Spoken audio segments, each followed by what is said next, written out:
Is Reverend Dr. Wayne and Weathers. I'm not coming to you from Conversation Unplugged today. I'm just, a lot of people are talking today, and I really wanted just to chime in, just my thoughts about District Attorney Fanni Willis, her testimony today that's been covered. It's been to talk all day, and I was shocked when she came on the witness stand. So let me just give you some quick observations, and I want to really dig into the unspoken that we really need to talk about and be concerned about. So let me just start off with just some, what's the right word, objective criticism when it comes to Fanni Willis and et cetera. I will not condemn or say anything salacious about District Attorney Fanni Willis. I will say that most of my comments are from the observation from what I witnessed, because I watched the testimony from beginning to end today. So I want to just say the following. When I started working with Marriott right out of college, my undergraduate degree in hotel restaurant management, my undergraduate degree, at Virginia State University was hotel restaurant management. I was blessed to work in Baltimore, Maryland for 5 years with Marriott Contract Management Division. That division is not with Marriott anymore. It was bought out by another food service company. And so we were responsible for, Marriott would hire managers to come in and run food service accounts at hospitals or colleges or business and industry. So my first big position, I won't say big position, let's say my first assignment as a contract manager was at Johns Hopkins Hospital, right? Johns Hopkins Hospital in Baltimore, Maryland. And so when I became a manager, right, my brother, and then when I got promoted to Harbor Hospital outside of Cherry Hill in Baltimore, that's South Baltimore, my brother pulled me to the side and he said, don't mix business with pleasure. Meaning, don't date anybody in your department, etc. The work politics will get messy. When I got promoted to Harbor Hospital, got to run my own cafeteria, not my own, but got to run a brand new cafeteria. I don't know if he's alive or not, but Thurman Carey, he was an older African-American manager, used to be a director. He pulled me to the side, I use the words he used, but basically said the same thing my brother said. You're professional, you're young. Don't mix your business and your don't mix your professional life and your personal life. Don't let it cohabitate. You want to date somebody, etc. Don't date nobody in the department. Don't date nobody in the building. Take it away from the place. So with District Attorney Fanni Willis getting involved with the person that's prosecuting the case, it gets messy. You got me? It gets messy. And because of the high profile of the Trump case, I have this saying, when your wolves is looking for meat, don't give it to them. So that part doesn't make me happy and everything. Not that Fanni Willis has to please me or anything like that. It's just not good. Separate your professional life and your personal life. All that being said, I watched the whole testimony today, and there are some subliminals with the questions that they were asking Fanni Willis that needs to be challenged. The history of inferiority and superiority, especially with African-American women, there's this image, and everybody says you're trying to make it a black-white issue. I'm really not. But the questions that was raised today, like case in point, this what really got me.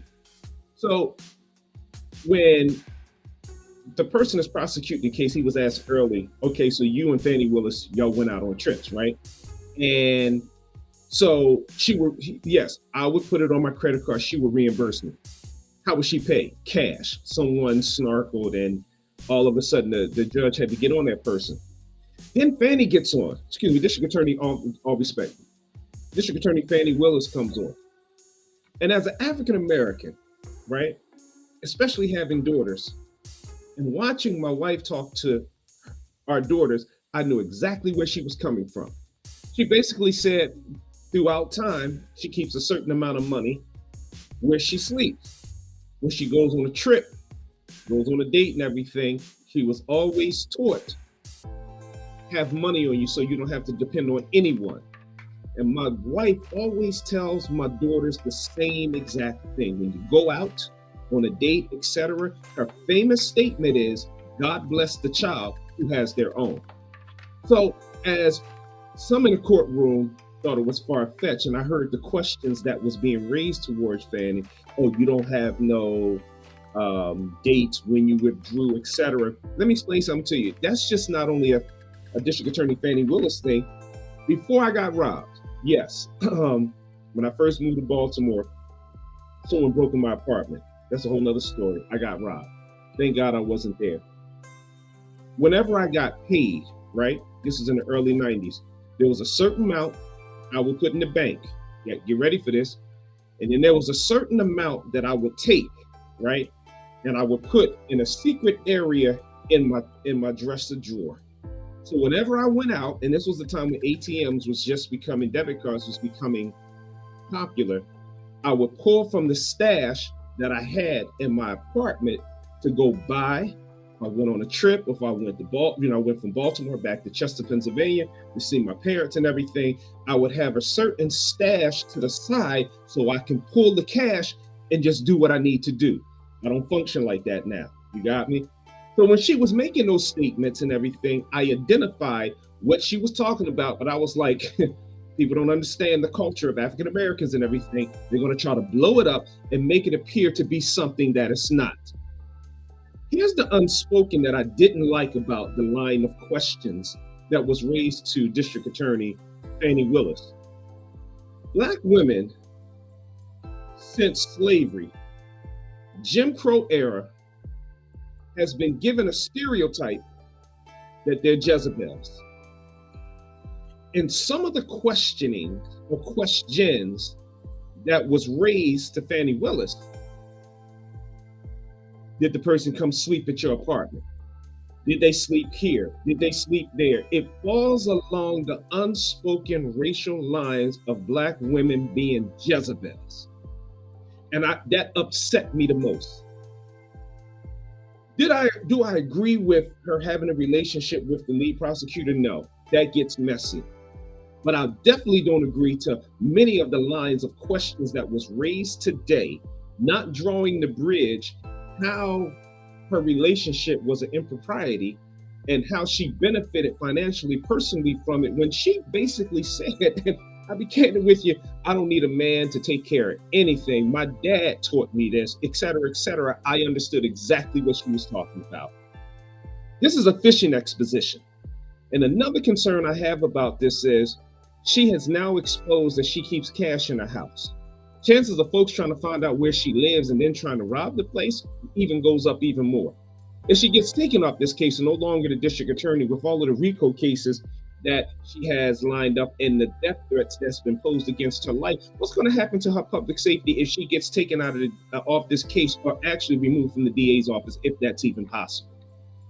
There's a lot wrong with the questions today. And the questions come across as a smear campaign. We'll do everything to smear this top prosecutor, this DA, not top prosecutor, this DA. And we need to really examine this and get out of our emotional boots and emotional feelings and be able to dissect and really break this down to the least common denominator. What in the world is going on? No questions about, and she raised it, she said it succinctly. I'm not on trial. I'm not on trial. The people that's on trial is the one who tried to steal the election. And that's what's missing in all of this mudslinging that's going on. She had a relationship with a top prosecutor. Not good. That's not good.